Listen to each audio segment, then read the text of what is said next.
যেটা সব থেকে বেশি আমাকে আলোড়িত করেছে, মহিলারা এগিয়ে সেই পুরো আন্দোলনটার নেতৃত্বে আছেন।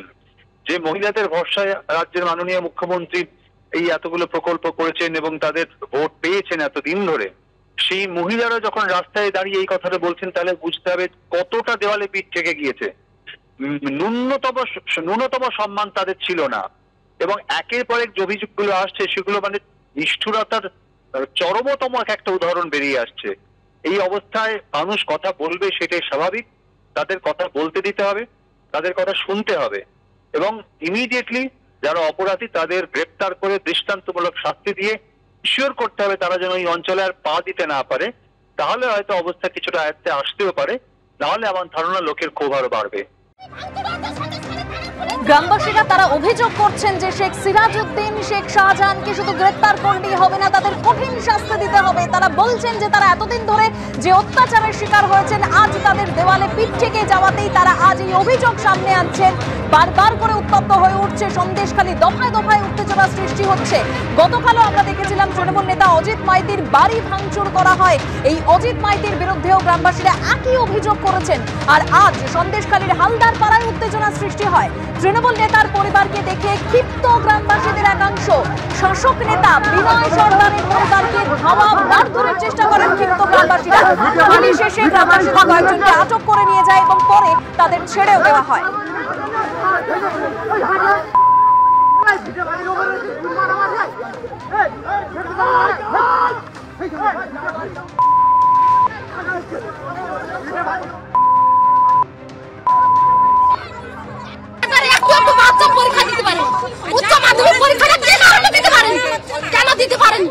সন্দেশখালী পুলিশের জন্য তো আগের বার যখন মারপিটটা হয়েছিল, এরকম সন্দেশখালী পুলিশ থাকলে আমাদের মাঠে ঘাটে লুকাতে হতো।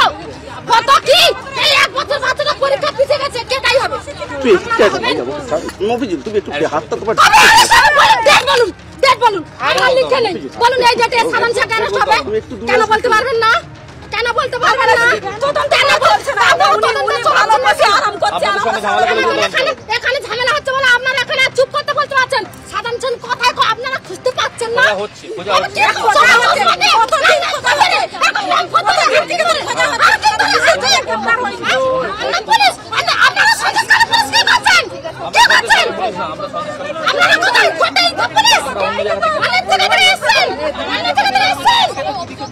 সাধারণ শেখা ধরতে পারে না, মহিলাদের এখন চুপ করুন, এনা শাখানি ছাড়িনি পরে ঘুমটাতে বসে থাকুন, তবে মমতার পুলিশ চুপ করবে। মমতা 1000 টাকা 500 টাকা দিয়ে আর মহিলাদের বলছে চুপ করুন, চুপ করুন না। আর বস্তায় বস্তায় শাখা চুরি করে আপনারা বসে থাকুন, আর আমাদের পুলিশের দায়িত্বটা দিন, পুলিশের দায়িত্বটা দিন। এতদিন সাধারণ শেখা খুঁজে বের করতাম, সাধারণ শেখা খুঁজে বের করতাম।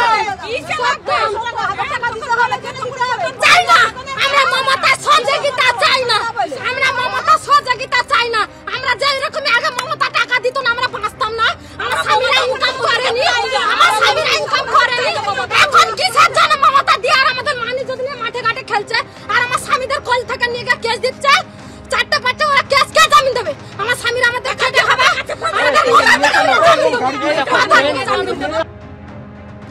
আমাদের সঙ্গে এই মুহূর্তে টেলিফোন লাইনে রয়েছেন শিল্পী সমীর রায়।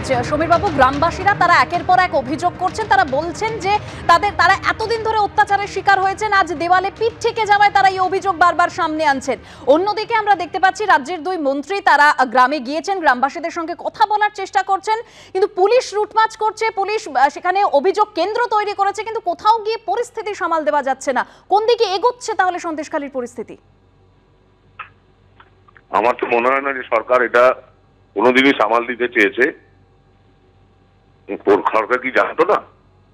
গ্রামবাসীরা যদি অভিযোগ নাও করতো তাহলেও কি সরকার জানতো না সন্দেশখালী বা ওই সমস্ত বেল্টে কি করছে শাসক দলের নেতা যারা? প্রত্যেকটি জিনিস জানতো, পুলিশ জানতো না? আজকে পুলিশ রুটমার্চ করছে, এতদিন কি করছিল পুলিশ? এটা তো আমাদের সাধারণ মানুষের প্রশ্ন।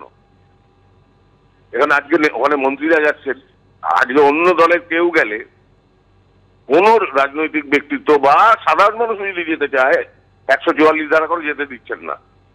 আর কথায় কথায় আমাদের মন্ত্রী যাচ্ছেন, এই যাচ্ছে। আমি তো উল্টোটাই ভাবছি গ্রামের লোকরা যেটা বলছে, যেটা আমরা টেলিভিশনে দেখতে পাচ্ছি পর্দাতে, যে তারা শঙ্কিত যে তারা যাওয়াতে, এবং এই পুলিশ চলে গেলে তাদের অবস্থাটা কি করবে শাসক দল। কেন আজ অব্দি শেখ শাহজাহানকে ধরা যায়নি? ধরা যায়নি তো ঘটনা নয়, ধরেনি। সুতরাং এই লোকের চোখে ধুলো দিয়ে কোনো লাভ নেই। প্রকৃত যদি সরকার চাইতো যে এটাকে প্রশমিত করবে, তার প্রথম কথা আমাদের মাননীয় মুখ্যমন্ত্রী তো এত আগে যখন আন্দোলন হতো সব জায়গায় যেতেন, আজ অব্দি যাননি। একটা স্টেটমেন্ট নেন না, স্টেটমেন্ট নেন সবাইকে নাকি ধরে নিয়েছে। কি ভাবছেন এই দেশটাকে কোথায় নিয়ে যাচ্ছেন, এই রাজ্যটাকে কোথায় নিয়ে গেছেন? এই গরিব মানুষগুলোর কি যে দিন অবস্থা, এটা বলার কিছু নেই। তার উপরে এখন নাটক করার। ধন্যবাদ।